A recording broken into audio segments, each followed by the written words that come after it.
বক্তব্য এখানে রেখেছেন আমাদের ত্রিপুরা সরকারের প্রাক্তন মুখ্যমন্ত্রী এবং বর্তমান রাজ্যসভার এমপি শ্রী বিপ্লব কুমার দেব মহোদয়।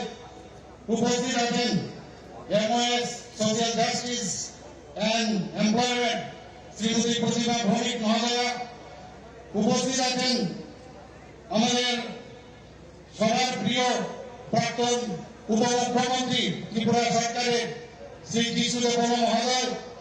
উপস্থিত আমাদের মাননীয় প্রধানী ডক্টর মহেশ শর্মাজি এবং এখানে উপস্থিত আছেন আমাদের শ্রমিক পাত্রাজি, নর্থ ইস্টের কোঅর্ডিনেটর এবং সম্মানীয় ত্রিপুরা সরকারের সমস্ত মন্ত্রীগণ এবং আমার সামনে উপস্থিত আছেন আমাদের মাননীয় বিধায়ক, বিধায়িকাগণ এবং কর্পোরেটরগণ, মেয়র থেকে শুরু করে এখানে যারা এমনি আমাদের অন্যান্য যারা কার্যকর্তা এখানে উপস্থিত আছেন, সবাইকে আমি হার্দিক অভিনন্দন ও শুভেচ্ছা জানাচ্ছি। প্রিয় রাজ্যবাসী, দেশ আজ এক ঐতিহাসিক সুযোগের সন্ধিক্ষণ। মাননীয় প্রধানমন্ত্রী নরেন্দ্র মোদীজির বিচক্ষণ নেতৃত্বে আধুনিক ভারতবর্ষ নতুন উদ্যমে এগিয়ে চলছে। মাননীয় প্রধানমন্ত্রীর নেতৃত্বে যে 9 বছর পূর্তির সময়কাল দেশের ইতিহাসে এক উল্লেখযোগ্য অধ্যায়। উদ্যম, দক্ষতা ও সুচিন্তিত যে পরিকল্পনা গ্রহণের মাধ্যমে গত 9 বছর দেশে ব্যাপক সংস্কার ও পরিকাঠামোগত উন্নয়ন ঘটেছে। আগামী দিনে ভারতবর্ষের ইতিহাসকে ভাগ করা যাবে প্রাক মোদী যুগ এবং মোদীজির নেতৃত্বে বর্তমান ভারতবর্ষের সময়কাল। দেশের এই সময়কাল জনগণের কল্যাণ এবং সার্বিক উন্নয়নের সময়কাল হিসাবে চিহ্নিত হয়ে যাবে। দীর্ঘদিনের উপেক্ষিত অবহেলিত উত্তর পূর্বাঞ্চলে গত 9 বছর পেয়েছে অভূতপূর্ব উন্নয়নের সুযোগ। রেল, সড়ক, বিমান পরিষেবা থেকে শুরু করে সমস্ত উন্নয়নের ক্ষেত্রে আজকে ত্রিপুরা থেকে আরম্ভ করে পুরো নর্থ ইস্টার্ন যে রোড, সেটা দেশের অন্যতম উন্নয়নের কেন্দ্রবিন্দু। প্রধানমন্ত্রীর মার্গদর্শনে আমাদের রাজ্য গত 9 বছরের সময়কালে সার্বিক উন্নয়ন, আত্মনির্ভরতার ক্ষেত্রে অভূতপূর্ব সাফল্য এসেছে। আমি কিছু উল্লেখযোগ্য সাফল্য তুলে ধরছি। কৃষি ক্ষেত্রে রাজ্যে পিএম কিষাণ যোজনায় বার্ষিক 6,000 টাকা করে 2,47,000-এরও বেশি কৃষক আর্থিক সহায়তা পেয়েছে। এতে করে ব্যয় হয়েছে 533 কোটি 16 লক্ষ টাকা। এর ফলে আগে 2015-16-তে যে কৃষকদের আয় ছিল 6,580 টাকা, বর্তমানে তা 13,590 টাকা হয়েছে। যেটা আমাদের যে চিন্তা ছিল, আমরা যেটা ভেবেছিলাম যে দ্বিগুণ করবো কৃষকদের আয়, সেটা হয়েছে। প্রধানমন্ত্রী ফসল বীমা যোজনায় প্রায় 10,08,00,000 কৃষককে বীমার আওতায় আনা হয়েছে। 10,08,000 কৃষককে বীমার আওতায় আনা হয়েছে, যাতে রাজ্যে বাজেট থেকে কৃষকের বীমার অংশীদারিত্ব 20,83,00,000 টাকা বহন করা হয়েছে। বন্ধুগণ, কিষাণ ক্রেডিট কার্ডের মাধ্যমে প্রায় 3,07,000 কৃষককে কৃষি ঋণ দেওয়া হয়েছে, যা আর্থিক খরচ 1,530 কোটি টাকা হয়েছে। স্বাস্থ্য ক্ষেত্রে প্রধানমন্ত্রী জন আরোগ্য যোজনায় 2018 সাল থেকে এখন পর্যন্ত রাজ্যে প্রায় 13 লক্ষ আয়ুষ্মান কার্ড প্রদান করা হয়েছে এবং সেকেন্ড যেটা হয়েছে প্রায় 2 লক্ষের উপরে, এবং তাতে করে 130 কোটি টাকার আবেদন নিষ্পত্তি হয়েছে। প্রধানমন্ত্রীর পোষণ কর্মসূচিতে 2.5 লক্ষের বেশি প্রাথমিক স্তরে স্কুলের শিশু এবং উচ্চ প্রাথমিক স্তরের 1.5 লক্ষ শিশুকে পুষ্টিকর খাদ্য বিতরণ করা হয়েছে। প্রধানমন্ত্রীর ভাবনাকে পাথেয় করে রাজ্য সরকার মহিলা ও শিশুদের উন্নয়নের ক্ষেত্রে অধিক গুরুত্ব দিয়েছে। রাজ্যে সরকারি চাকরিতে 33% পদ মহিলাদের জন্য সংরক্ষণ করা হয়েছে। বন্ধুগণ, গ্রামীণ মহিলাদের অর্থনৈতিক সমৃদ্ধির লক্ষ্যে প্রায় 4 লক্ষ গ্রামীণ মহিলাদের যুক্ত করে 50,000 স্বসহায়ক দল গঠন করা হয়েছে। স্বসহায়ক দলগুলির মধ্যে 1100 কোটি টাকারও অধিক রিভলভিং ফান্ড ও ব্যাংক লোনের ব্যবস্থা করা হয়েছে। কলেজ স্তর পর্যন্ত আপনারা জানেন যে ছাত্রীদের টিউশন ফি মুকুব করা হয়েছে। নবম শ্রেণীতে পাঠরত প্রায় 1 লক্ষ ছাত্রীকে বিনামূল্যে সাইকেল বিতরণ করা হয়েছে। জনজাতিদের সার্বিক বিকাশে সরকার আন্তরিক। বনাঞ্চলে বসবাসকারী নাগরিকদের অধিকার সুরক্ষিত করতে বনাধিকার অ্যাপ চালু করা হয়েছে। ভারত সরকারের 17টি আমাদের মাননীয় প্রধানমন্ত্রীর কারণে 17টি একলব্য মডেল রেসিডেন্সিয়াল স্কুলের অনুমোদন দিয়েছে। এর মধ্যে 2 স্কুল ইতিমধ্যে চালু হয়েছে। রাজ্যের 1400-টির অধিক স্কুলে ককবরক ভাষাকে আমরা বিষয় হিসাবে চালু করেছি। আগরতলা সিঙ্গারবিল বিমানবন্দরকে মহারাজা বীর বিক্রম বিমানবন্দর হিসাবে নামকরণ করা হয়েছে এবং আন্তর্জাতিক টার্মিনাল বিল্ডিং হিসাবে চালু করা হয়েছে। পরিকাঠামোগত উন্নয়নের ক্ষেত্রে রাজ্যে প্রায় 5 লক্ষ ঘর আমরা সুবিধাভোগীদের জন্য বরাদ্দ করেছি।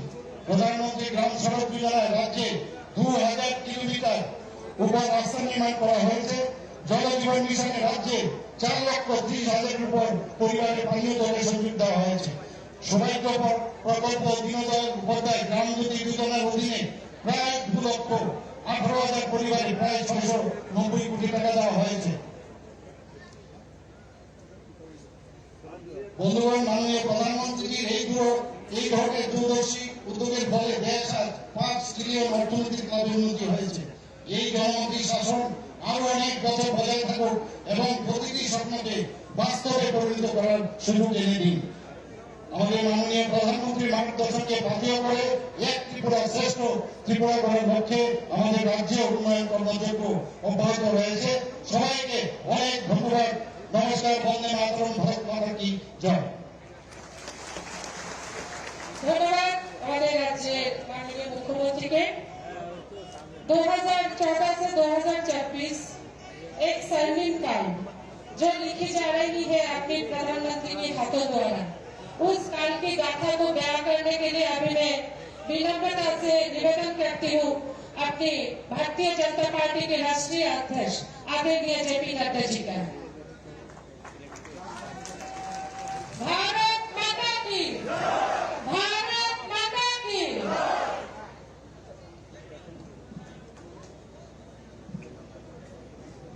आज के इस जनसभा में मंच पर उपस्थित भारतीय जनता पार्टी के हमारे प्रदेश के अध्यक्ष श्री राजीव भट्टाचार्य जी, हमारे प्रदेश के यशस्वी मुख्यमंत्री सम्मानीय माणिक शाह जी, हमारे पूर्व मुख्यमंत्री और राज्यसभा के सांसद विप्लव देव जी, भारत सरकार में मंत्री बहन प्रतिमा भौमिक जी, पूर्व उप मुख्यमंत्री जिष्णुदेव बर्मन जी, यहाँ के लोकप्रिय सांसद रेवती जी, हमारे सम्मित पात्रा जी, महेश शर्मा जी, यहाँ मंच पर उपस्थित सभी मंत्रीगण, हमारे विधायकगण और यहाँ इतनी बड़ी संख्या में एकत्र आए देवी और सज्जनों, मेरे नौजवान साथी और मीडिया के मेरे साथी, प्रिंट मीडिया और इलेक्ट्रॉनिक मीडिया के मेरे साथी। सबसे पहले तो जब मैं त्रिपुरा की धरती पर आया हूं तो मैं सबसे पहले मां त्रिपुरा को नमन करते हुए अपनी बात को प्रारंभ करता हूं। त्रिपुरेश्वरी माता जी की आशीर्वाद लेकर अपनी बात को आप सबके सामने रखना चाहता हूं। और जब मैं साउथ त्रिपुरा में आया हूं, दक्षिण त्रिपुरा में आया हूं, तो यहां शांति बाजार में जो हमारा बहुत प्रसिद्ध काली मंदिर है, उसको भी मैं नमन करते हुए अपनी बात को प्रारंभ करता हूं। मित्रों, मुझसे पूर्व राजीव भट्टाचार्य जी ने, हमारे विप्लव देव जी ने और हमारे सभी पूर्व वक्ताओं ने, प्रतिमा जी ने, हमारे मुख्यमंत्री जी ने आपके सामने बहुत ही तफसील से किस तरीके से मोदी जी के नेतृत्व में देश आगे बढ़ा है और त्रिपुरा का भी विकास हुआ, देश का भी विकास हुआ, इन सारी बातों को बहुत गहराई से आपके सामने रखा है। मैं एक ही बात कहना चाहता हूं कि ये जो 9 साल प्रधानमंत्री मोदी जी के नेतृत्व में जो हम सब लोगों ने देखा है, उसमें हमने पाया है कि इन 9 सालों में भारत की तस्वीर और तकदीर को मोदी जी के नेतृत्व ने बदल डाला है। इसको मैं गौरव के साथ कह सकता हूं। और जब मैं ये कहता हूं तो मैं आप सबको ये भी याद दिलाना चाहता हूं कि आप 2014 के पहले का भारत देखो और 2014 के बाद का भारत देखो। 2014 से पहले कैसा भारत था? 2014 से पहले भारत था जिसका नाम भ्रष्टाचारी देशों में सम्मिलित था। हम एक भ्रष्टाचारी देश कहलाते थे। हर दिन एक नया स्कैंडल, एक नया स्कैम, एक नया स्कैम। पनडुब्बी खरीदो तो घोटाला, हेलीकॉप्टर खरीदो तो घोटाला, गन खरीदो तो घोटाला, एरोप्लेन खरीदो तो घोटाला। ये आकाश में जो किरणों के माध्यम से ये 4G, 5G, 3G चलता है, इसमें भी घोटाला। खनिज में घोटाला, लोहे में घोटाला, कोयले में घोटाला। यानी यूपीए की सरकार ने 2014 में न जमीन छोड़ा, न आकाश छोड़ा, न पाताल छोड़ा, तीनों जगह भ्रष्टाचार ही किया। ये यूपीए की सरकार हमको देखने को मिली। ऊपर से निर्णय न लेना ही निर्णय है, पॉलिसी पैरालिसिस। उस समय का रक्षा मंत्री कहता था कि बॉर्डर पर सड़क न बनाना यही हमारा डिफेंस है, यही हमारी रक्षा है कि न सड़क होगी और न ही दुश्मन आ पाएगा। ये भूल जाते थे कि चाइना ने हमारे बॉर्डर तक सड़क बना ली है, उसको मिनट लगेगा घुसने में। लेकिन आज मोदी जी ने 13,125 किलोमीटर की सड़क बनाकर सारे बॉर्डर को सुरक्षित कर दिया है। ये भी हमको ध्यान रखना है। तो एक समय था भ्रष्टाचारी देश, निर्णय न लेने वाला देश, अनिर्णय की स्थिति में रहने वाला देश, वंशवाद से ग्रसित देश। और वहां से आदरणीय मोदी जी ने 2014 के बाद निर्णय लेने वाला देश, मजबूत देश, कड़वे फैसले करने वाला देश, आम आदमी को राहत मिल सके इसके लिए काम करने वाला देश बनाया। तो मोदी जी ने बनाया, इस बात को भी हमको ध्यान रखना। और इसीलिए जहां भ्रष्टाचार था उससे देश को निकाल करके विकासवाद के साथ जोड़ा। जहां वंशवाद था तो वंशवाद से निकाल करके विकासवाद की ओर ले गए। जहां वोट बैंक की पॉलिटिक्स थी, उस वोट बैंक की पॉलिटिक्स से निकाल करके देश को तरक्की की ओर ले जाने का काम और रिपोर्ट कार्ड की राजनीति को मोदी जी ने सामने ला करके खड़ा किया। इसलिए मोदी जी के नेतृत्व में नहीं सिर्फ सरकार बदली, सरकार के साथ साथ सरकार के काम करने की संस्कृति भी बदल डाली। इस बात को भी हमको ध्यान में रखना चाहिए। रिपोर्ट कार्ड की राजनीति, आज यहां हमारे जो भी नेता खड़े होते हैं, छाती ठोक के बोलते हैं, हमने ये कहा था, हमने ये किया है, हमने ये कहा था, हमने ये किया है, ये हम करेंगे, ये कर रहे हैं और ये भी करके देंगे। इस बात को कहा है तो भारतीय जनता पार्टी ने कहा।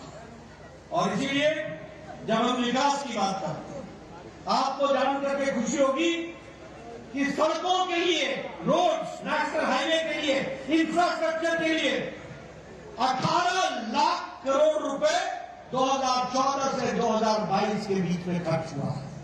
और इस साल 10 लाख करोड़ रुपए सिर्फ इंफ्रास्ट्रक्चर पर खर्च हो रहा है, सिर्फ इंफ्रास्ट्रक्चर पर खर्च हो रहा है। रेलवे लाइन, रोड, अब मैं अगर कंस्ट्रक्शन की बात करूं, एक समय में प्रतिदिन 12 किलोमीटर नेशनल हाईवे बनता था एक दिन, और आज 29 किलोमीटर प्रतिदिन नेशनल हाईवे बनाया जा रहा है। ये भी हमको ध्यान रखना चाहिए। उसी तरीके से नेशनल हाईवे पिछले 9 सालों में 54,000 किलोमीटर बने, 54,000 किलोमीटर, और त्रिपुरा में पिछले 6 सालों में 300 किलोमीटर नेशनल हाईवे बन करके तैयार हुआ है। ये भी हमको याद रखना है। ये जो अगरतला से शांति बाजार तक और ये जो साउथ त्रिपुरा है, अब ये नेशनल हाईवे है कि नहीं है? ये नेशनल हाईवे किसने दिया? 2016 में मोदी जी ने दिया, और नितिन गडकरी जी ने काम करा करके ये भी आपको दिया। और आज 6 नेशनल हाईवे आज त्रिपुरा में उनका काम चल रहा है, और वह आपको त्रिपुरा को दिया गया है। उसी तरीके से अगर हम बात करें तो 37,000 किलोमीटर रेलवे ट्रैक को इलेक्ट्रीफाई कर दिया गया है। यानी अब 37,000 किलोमीटर की सड़क रेलवे ट्रैक पर इलेक्ट्रिक की ट्रेन दौड़ती है, इलेक्ट्रिफिकेशन हो गया है। यह भी हमको ध्यान रखना चाहिए।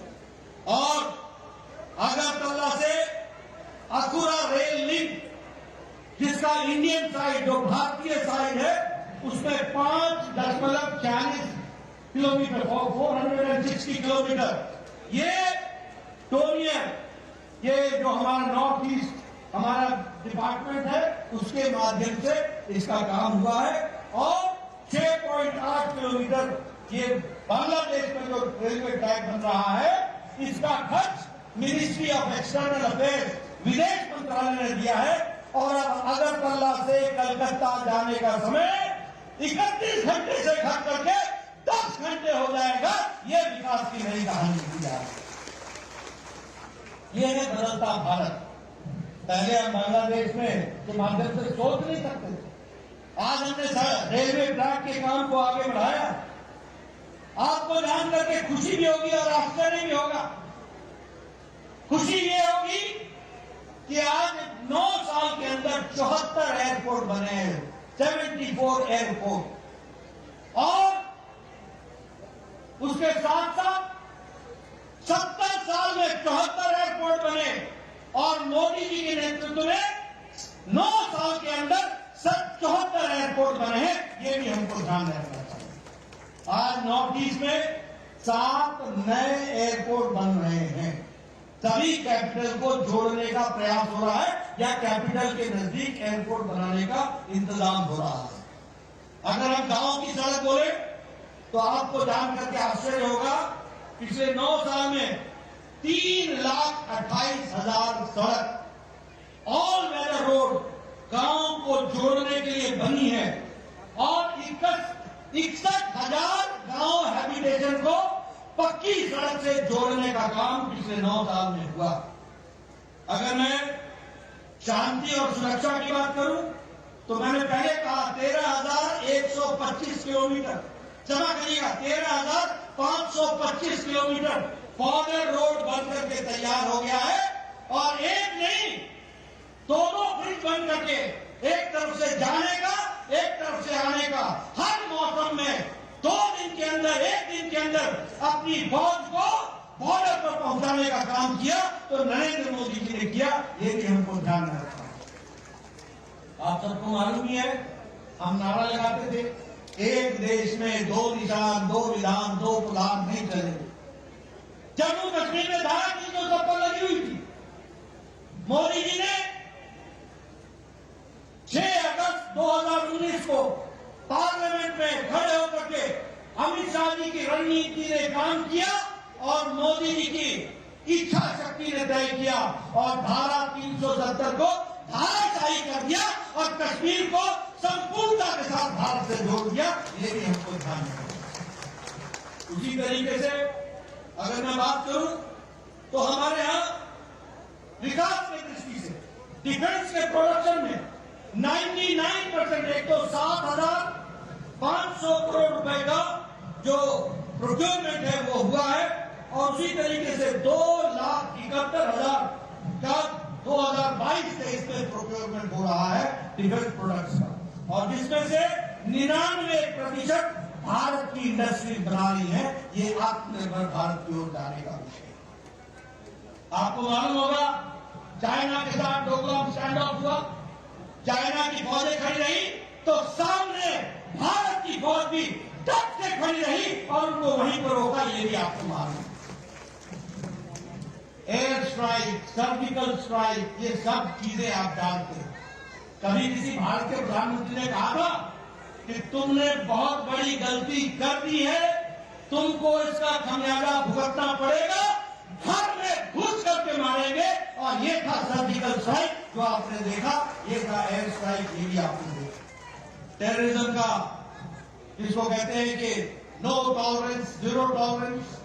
अगर मैं बात करूं आत्मनिर्भरता की ओर, तो आज भारत AK-203 बनाने लगा है, असॉल्ट राइफल बनाने लगा है, उसी तरीके से प्रचंड हेलीकॉप्टर बनाने लगा है, उसी तरीके से INS विक्रांत भारत ने लड़ाकू जहाज बना करके दिखा दिया है, और भारत की फौज में वो बेड़ा में वो शामिल हुआ है, ये भी हमको ध्यान में रखना है।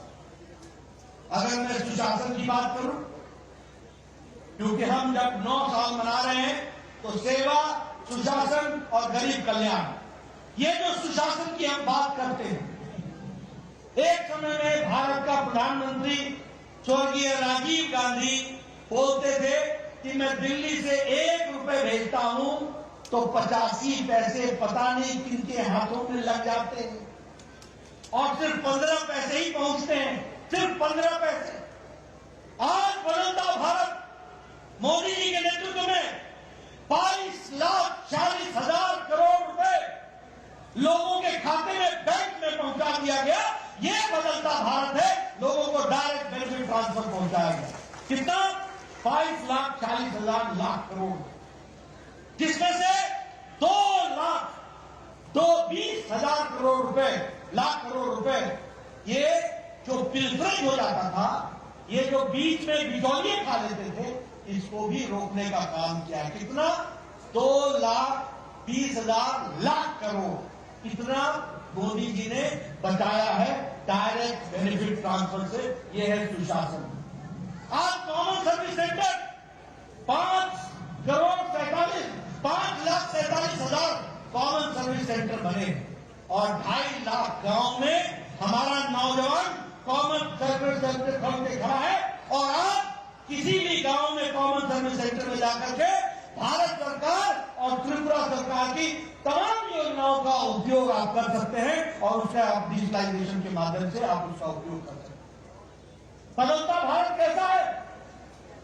बदलता भारत ऐसा है जिसमें हम 10वें नंबर की आर्थिक व्यवस्था थे, 10वें नंबर की, और मोदी जी के नेतृत्व में जिस ब्रिटेन ने, जिस इंग्लैंड ने हमको 200 साल राज किया, उसको पछाड़ करके आज भारत 5वीं सबसे बड़ी अर्थव्यवस्था बन गई है। स्टील के मैन्युफैक्चर में, इस्पात के मैन्युफैक्चर में हम 4थे नंबर पर खड़े थे, आज हम 2रे नंबर पर खड़े हैं। अगर हम बात करें टॉय इंडस्ट्री में, आपको याद होगा मन की बात में मोदी जी ने कहा था कि विदेशी खिलौने मत खरीदो, भारत के खिलौनों पर विश्वास रखो। आपको जान करके खुशी होगी कि खिलौनों का खपत नहीं, खिलौनों का एक्सपोर्ट यानी दूसरे देशों को बेचने का काम भारत में तिगुना बढ़ गया है, 3 टाइम्स बढ़ गया है। और अब भारत खिलौने ले नहीं रहा है, खिलौने बाहर के देशों को बेच रहा है। यह परिस्थिति आगे की खड़ी। उसी तरीके से जापान जो गाड़ियों के लिए जाना जाता था, कार के लिए, उसको पिछाड़ करके अब Bharat 3rd largest market automobile की बन गई है, 3री लार्जेस्ट मार्केट ऑटोमोबाइल की बन गई। और उसी तरीके से फॉरेन डायरेक्ट इन्वेस्टमेंट हमारे यहां $84.8 बिलियन फॉरेन का इन्वेस्टमेंट भारत में बढ़ा है। यह भी हमको समझने की जरूरत है। 50% हमारा इलेक्ट्रॉनिक गुड्स में एक्सपोर्ट बढ़ा है। और इसी तरीके से हमारे विकास के नए नए आयाम बने हैं। आपको जान करके खुशी होगी, आपने कभी सोचा था? मुझे कोई एग्जैक्ट नंबर नहीं मालूम, याद नहीं है, शायद मुझे समिति बता दे, लेकिन शायद 470 एयरबस हमने ऑर्डर किया है। 470 एयरबस भारत ने ऑर्डर किया। 470। कभी आपने सोचा है हवाई चप्पल वाला हवाई जहाज में घूमेगा? ये कल्पना मोदी जी ने करके दिखाई है। आखिर ये 470 एयरबस क्यों खरीदे जा रहे हैं? इसलिए कि भारत के लोगों में ये ताकत पैदा हो रही है कि वो हवाई जहाज का सफर कर सके, और उसके लिए 470 कर सके। और ये जब 470 बसें खरीदी जा रही है तो जो बाइडेन कहते हैं क्या एक लैंडमार्क ऑर्डर अमेरिका को मिला है। इससे हमारे 44 स्टेट्स के लोगों में एम्प्लॉयमेंट बढ़ेगी। ये जो बाइडेन कहते हैं अमेरिका के राष्ट्रपति। उसी तरीके से रोल्स रॉयस के जो इंजिन हैं वो एयरबस खरीदेगा, और इसके लिए यूके के प्रधानमंत्री ये कहते हैं कि इस समय 2050 तक भारत दुनिया की तीसरी सबसे बड़ी अर्थव्यवस्था बन जाएगी। ये ऋषि सुनक बोलते हैं। और उसी तरीके से हमारे विकास के दृष्टि से इकोनॉमिक पावर के रूप में उनको प्रोजेक्ट किया जाता है, वो भी हमको देखने को मिलता है। मित्रों, मैं यहां आप लोगों को क्लियर कर देना चाहता हूं, और मैं चाहता हूं मेरे आंकड़े मीडिया वाले नोट कर लें, और सही मायने में भारत की तस्वीर लोगों के सामने रखें। ये जो कांग्रेसी भाई है ना, और ये सीपीएम के ये अनपढ़ लोग, क्षमा करिएगा मैं सब बोल रहा हूं अनपढ़, इनको पढ़ाई लिखाई से कोई वास्ता नहीं है। जहां खड़े होते गरीबी बेरोजगारी, अरे रोजगार के बारे में तुमने बता दिया। आज 5th लार्जेस्ट इकोनॉमी बन गई है। अगर रोजगार नहीं होता तो ये इकोनॉमी कैसे बनती? अगर हम सबसे बड़ी इकोनॉमी बनने की तरफ बढ़ रहे हैं तो रोजगार के साधन देने का काम भी भारत कर रहा है, ये हमको समझना चाहिए। लेकिन इन अनपढ़ लोगों को मैं बताना चाहता हूं, दुनिया में कोरोना आया, देश में दुनिया में सब जगह मंदी हुई, दुनिया में रूस का और यूक्रेन का झगड़ा हुआ, और ये सप्लाई चेन सबका टूटा, सभी को आर्थिक समस्या आई। लेकिन इस आर्थिक समस्या में मैं आपको बताना चाहता हूं, भारत दुनिया का फास्टेस्ट ग्रोइंग इकोनॉमी है। ये सबसे तेज गति से आर्थिक व्यवस्था को बढ़ाने वाला जीडीपी का देश है, ये भी समझो। और मैं कहने के लिए नहीं कह रहा हूं, नोट कर ले मेरे मित्र पत्रकार भाई, इंडिया की जीडीपी है 8.7% के हिसाब से ग्रो कर रही है। 8.7%। मॉर्गन स्टैनली ये बैंक अपनी रिपोर्ट में कहता है कि भारत की अर्थव्यवस्था सबसे मजबूत है दुनिया में। ये मॉर्गन स्टैनली बोलता है सबसे मजबूत है। और ऑस्ट्रेलिया की विकास दर क्या है, जीडीपी क्या है? 2.2, India 8.7, Australia 2.2%, Germany 2.6%, south Korea 4.1%, Canada 4.5%, Brazil 4.6%, south Africa 4.9%, USA United states of America 5.9%, France 6.8%, United kingdom 7.5% और इंडिया 8.7% पे खड़ा है। ये हमको ध्यान है। अब मैं अगर महंगाई की बात करूं, इन्फ्लेशन की बात करूं, ये अनपढ़ कांग्रेसी भाइयों को समझा देना, ये महंगाई बोलते हैं ना, इनकी महंगाई हमने देखी है। आप बड़े महंगे हो गए हो, आपको नहीं पता चलता कि सच्चाई क्या है। मैं आपको बताना चाहता हूं, इन्फ्लेशन इंडिया 4.2% पर खड़ा है, यूनाइटेड स्टेट्स 4.9% पे खड़ा है, फ्रांस 5.1% पर खड़ा है, यूरो एरिया 6.1% पर खड़ा है, ऑस्ट्रेलिया 7% पर खड़ा है, इटली 7.69% पर खड़ा है, यूनाइटेड किंगडम 8.7% पर खड़ा है।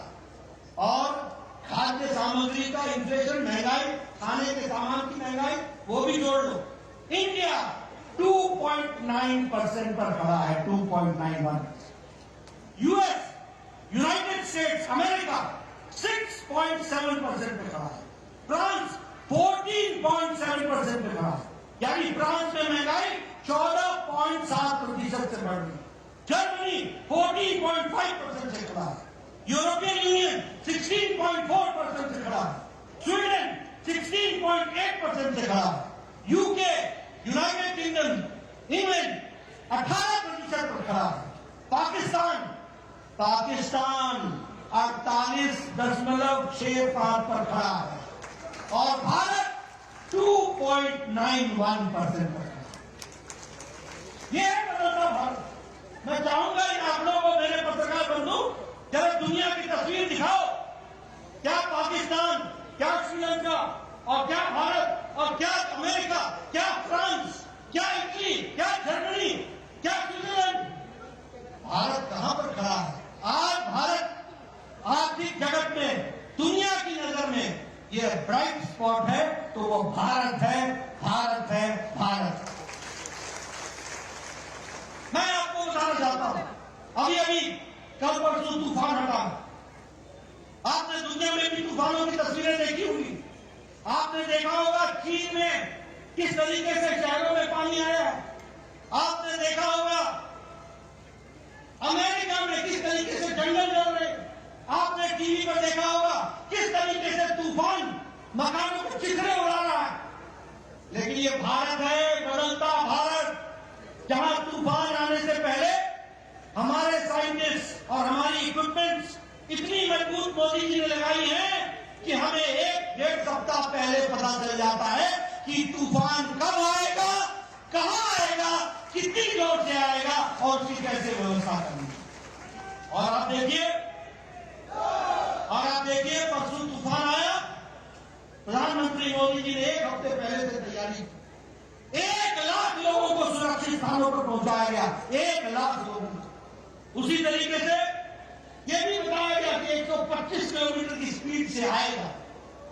पेड़ उखड़ गए, प्रकृति पर किसी का जोर नहीं, लेकिन जान माल का नुकसान नहीं होने दिया।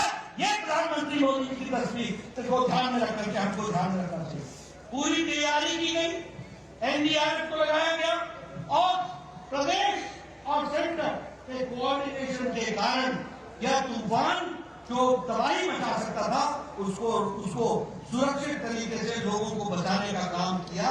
तो वो प्रधानमंत्री मोदी जी के द्वारा हुआ है। आज ये बदलता भारत की तस्वीर है। इतना बड़ा चक्रवात आए, इतना तूफान आए, 125 किलोमीटर के माध्यम से आए, 1 लाख लोगों को सुरक्षित पहुंचाया जाए, एनडीआरएफ को लगाया जाए, केंद्र और राज्य के द्वारा कोऑर्डिनेशन में काम किया जाए और जान माल की रक्षा की जाए। ये बदलता भारत है जिसको हमको ध्यान में रखना चाहिए। मित्रों, मैं आपका ज्यादा समय नहीं लूंगा। अभी हमारे राजीव भट्टाचार्य जी आपसे चर्चा कर रहे थे। गांव, गरीब, वंचित, पीड़ित, शोषित, दलित, किसान, युवा, महिला, सबको अगर ताकत दी है, सशक्तिकरण किया है, तो मोदी जी के नीतियों ने किया है। यह हमको ध्यान में 4 करोड़ से ज्यादा घर प्रधानमंत्री आवास योजना में बने हैं। कितने? 4 करोड़। और 3,50,000 घर त्रिपुरा में बने, 3,50,000 घर। और मुझे याद है वो एयरपोर्ट के बगल में बॉर्डर के गांव में मैं गया था, लंकापुरा में गया था मैं। वहां मैंने चाय पी थी। हमारा एक गरीब भाई था, उसको प्रधानमंत्री आवास योजना मिला था। घर देख करके मेरा दिल इतना खुश हुआ। 2 कमरे, बेडरूम, 1 किचन अलग से, 1 शौचालय अलग से, किचन में गैस का चूल्हा, सामने कोर्टयार्ड, ऊपर छत, पक्का मकान और घर का मालिक नहीं, मालकिन उसकी मालिक। यह है प्रधानमंत्री आवास योजना, यह है महिला सशक्तिकरण। कितना दिया? 4 करोड़ घर, 3,50,000 त्रिपुरा में। मित्रों, ये जो हमारे एमएलए साहिबान बैठे हैं ना, ये बड़े खुशनसीब हैं कि इनको प्रधानमंत्री मोदी जी जैसा मिला है। मैं 1993 में 1993 में पहली बार एमएलए बन गया था। मैं आपको घटना सुनाना चाहता हूं। मेरा वीडियो आता था मेरे पास, नड्डा साहब आपको खुशखबरी सुनानी है, मेरा सुनो। कहता था कि आपको इंदिरा आवास योजना में एक पंचायत में एक घर मिला है, बताइए किसको दे। मैं कहता था मेरी तबीयत खराब हो जाती थी। मैं सोचता था मैं कैसे न्याय करूंगा, एक अनाथ 100 बीमार, कैसे ही इंदिरा आवास को मैं बांटूंगा, किसको दूंगा, किस गरीब को मैं उसके आंसू पहुंचूंगा। एक पंचायत में एक घर, एक साल में। ये तस्वीर हमने देखी है। मैं वीडियो को बोलता था जो सबसे गरीब आपको लगता है उसको आप दे दो, मैं फैसला नहीं करता हूं। ये दिन मैंने देखे हैं। और आज ये कुछ नसीब लोग हैं जो 4 करोड़ प्रधानमंत्री आवास योजना में एक एक पंचायत में 20-20-30 घर देने के हकदार बनते हैं और गरीबों का भला करते हैं। ये हमको समझता है। उसी तरीके से आज 11 करोड़ शौचालय बन गए, 12 करोड़ शौचालय बन गए। गांव में बहनें सूर्योदय और सूर्यास्त का इंतजार करती है। आपने वो दिन याद नहीं है। सिर्फ दैनिक नित्यक्रम के लिए उनको इंतजार करना पड़ता था और झुंड के झुंड एक साथ वो गांव से बाहर निकलती थी अपने दैनिक नित्यक्रम के लिए। आज 11 करोड़ से ज्यादा घर शौचालय इज्जत घर बने। ये इसका मतलब ये समझो कि कैसा भारत था 9 साल पहले, जहां 11 करोड़ बहनें अपनी इज्जत के लिए मोहताज थी। उनको अगर इज्जत देने का काम किया तो नरेंद्र मोदी जी ने किया। ये भी हमको ध्यान में रखना। अगर हम बात करें आयुष्मान भारत का, और यहां भी आपने स्कीम चलाई, उस स्कीम का नाम क्या है? आयुष्मान भारत। ये सब जितने बैठे ना एमएलए एमपी, ये जितने, इन सब लोग आज से 7-8 साल पहले चिट्ठी लिखा करते थे, प्रधानमंत्री जी मेरे इलाके में फलाना निवासी फलाना बहुत गरीब है, इसका बाईपास सर्जरी होनी है, 2 लाख रुपए लगना है, कृपया प्रधानमंत्री राहत कोष से देने की कृपा करें। लिखते थे, मुख्यमंत्री को लिखते थे, मुख्यमंत्री जी फलाने की किडनी का ऑपरेशन होना है, 5 लाख रुपए खर्च होंगे, कृपया अनुदान देने की कोशिश कीजिए। अब मुख्यमंत्री जी 2 लाख देते थे, बाकी 3 लाख कहां से आए? 2.5 लाख देते थे, कहां से आए? ये सारी स्थितियां थी। लेकिन मोदी जी ने 10 करोड़, मेरे पत्रकार भाई नोट कर लेना, 10 करोड़ 74 लाख परिवार, 50 करोड़ लोग, गरीब लोग, जाति के आधार पर नहीं, काम के आधार पर गरीब लोग। कौन? रिक्शा वाला, बेड़ी वाला, रेडी वाला, सब्जी वाला, ठेले वाला, बस का ड्राइवर, बस का क्लीनर, बाल काटने वाला, कूड़ेदान से प्लास्टिक इकट्ठे करने वाला, ऐसे गरीब लोगों को 50 करोड़ लोगों को 5 लाख रुपए प्रति वर्ष हेल्थ कवरेज देने का काम, स्वास्थ्य के गंभीर बीमारियों से लड़ने के लिए देने का काम किया तो मोदी जी। आज कम से कम 80 करोड़ रुपए का इस तरीके से लोगों की राहत मिली है, वह भी हमको ध्यान रखना चाहिए। प्रधानमंत्री उज्ज्वला योजना, उजाला योजना, गरीब कल्याण अन्न योजना, आज 80 करोड़ की जनता को 5 किलो गेहूं या 5 किलो चावल, 1 किलो नमक मिल रहा है कि नहीं मिल रहा है? मिल रहा है कि नहीं मिल रहा है? प्रधानमंत्री गरीब कल्याण अन्न योजना में मिल रहा है कि नहीं मिल रहा है? मैं सुनना चाहता हूं, मिल रहा है कि नहीं मिल रहा है? मित्रों, ये गरीब कल्याण अन्न योजना सिर्फ गरीब कल्याण अन्न योजना नहीं है। इसके कारण भारत की गरीबी 22% से घट करके 10% से कम हो गई और अति गरीबी 1% से भी कम हो गई है। और हम नहीं बोल रहे हैं, ये इंटरनेशनल मॉनिटरी फंड बोल रहे हैं। ये दुनिया की तस्वीरें हैं जो हम आपके सामने देख रहे हैं। भारत की तस्वीर मोदी जी ने बताइए, दुनिया में भारत की छवि बढ़ाई कि नहीं बढ़ाई? बढ़ाई कि नहीं बढ़ाई? ऑस्ट्रेलिया का प्राइम मिनिस्टर भारत के प्रधानमंत्री को बॉस बोलता है कि नहीं बोलता? पपुआ न्यू गिनी के प्रधानमंत्री भारत के प्रधानमंत्री जी के पांव छू करके अभिवादन करता है कि नहीं करता? न्यूजीलैंड का प्रधानमंत्री मिलने के लिए न्यूजीलैंड से फ्लाई करके ऑस्ट्रेलिया की सिडनी में आकर मिलता है कि नहीं मिलता? तमाम देश दुनिया के तमाम देश दुनिया के सबसे बड़े सम्मान के साथ आदरणीय प्रधानमंत्री को सम्मानित करते हैं कि नहीं करते हैं? दुनिया में भारत की छवि बनती है कि नहीं बनती है?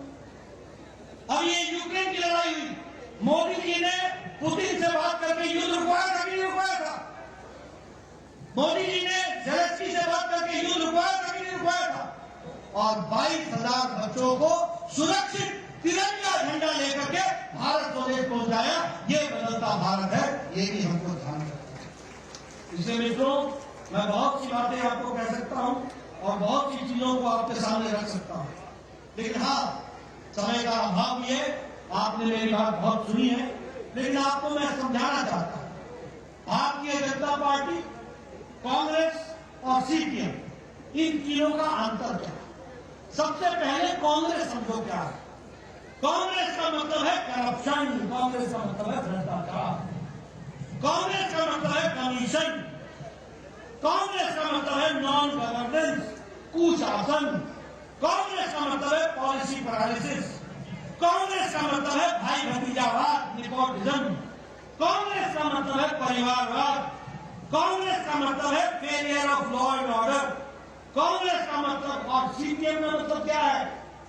सीपीएम का मतलब है टारगेटेड किलिंग, सीपीएम का मतलब है लूट ऑफ गवर्नमेंट फंड, सीपीएम का मतलब है लॉलेसनेस, सीपीएम का मतलब है कोलैप्स ऑफ एडमिनिस्ट्रेशन, सीपीएम का मतलब है लूट ऑफ राशन, सीपीएम का मतलब है physical liquidation of your political opponent, political rivals.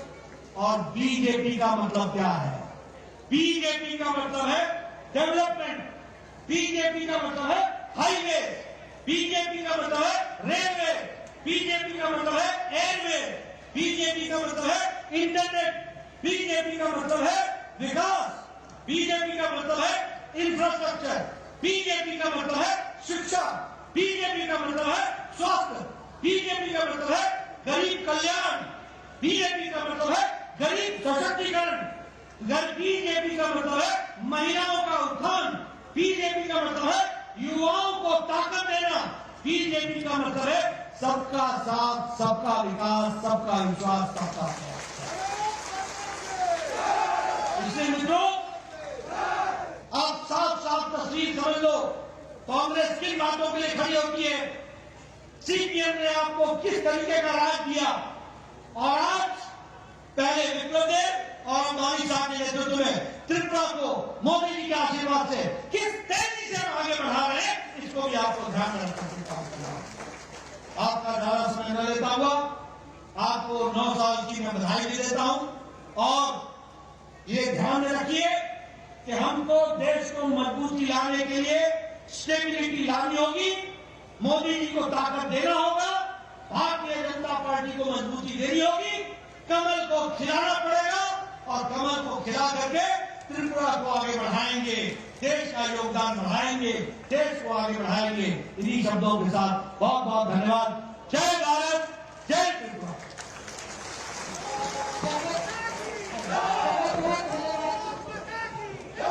हमारे राष्ट्रीय अध्यक्ष जी का बहुमूल्य भाषण के माध्यम से आज की जनसभा यहीं पर समाप्त होती है, और हम सब आशा करते हैं कि आपका आगमन इस माता त्रिपुरा सुंदरी की इस भूमि पर बार बार हो, और हम सबको इस तरह से प्रेरणा मिले और हम सब आगे बढ़ते रहे। बहुत बहुत धन्यवाद।